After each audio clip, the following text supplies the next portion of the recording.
झुनझुनवाला नावाची एक व्यक्ती होती, जी केवढी मोठी व्यक्ती या मार्केटमध्ये होती.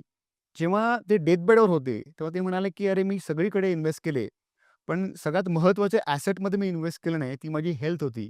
तर आज मी एवढे पैसे घेऊन करू काय?" सो मला असं वाटतं प्रिव्हेन्शनवर काम करणं हा अतिशय महत्त्वाचा सब्जेक्ट आहे. तुम्हाला आश्चर्य वाटेल, की कोणाला जरी विचारलं, की "तुम्हाला कुठला आजार आहे का?" ते म्हणतात, की "नाही, मला कुठला आजार नाहीये." नंतर त्यांना विचारलं, की "तुम्ही कुठल्या गोळ्या घेताय का?" मग ते म्हणणार, "आम्ही मेटफॉर्मिन घेतो, आम्ही ही घेतो, आम्ही ती घेतो." म्हणजे बेसिकली प्रॉब्लेम कुठे आहे, की आपण एक्सेप्ट केलेलं आहे, की गोळी घेऊन जगणं म्हणजे नॉर्मल आहे. हा एक मोठा प्रॉब्लेम आहे. सो हे जोपर्यंत चेंज होत नाही आणि आपल्याला कळत नाही, की आपल्याला आयुष्यभर जगण्यासाठी मोबाईल राहायला पाहिजे, हेल्दी राहिलं पाहिजे, डिसीज फ्री राहिलं पाहिजे आणि त्यासाठी मी आत्ता काय करू? केवळ म्हातारपण आलं म्हणून आजार होतो का? तर नाही. हे जे मेटाबॉलिक इश्यूज आहेत किंवा नॉन कम्युनिकेबल डिसीज आहेत, हे आपल्या चुकीमुळे, आपल्या राहणीमानामुळे, आपल्या लाईफस्टाईलमुळे आलेल्या गोष्टी आहेत. तर त्याचं उत्तर आपल्या लाईफस्टाईलमध्येच आहे. तर त्याच्यावर आपण काम करायला सुरुवात केली, तर आपण नक्कीच एक डिसीज फ्री आयुष्य जगू शकतो.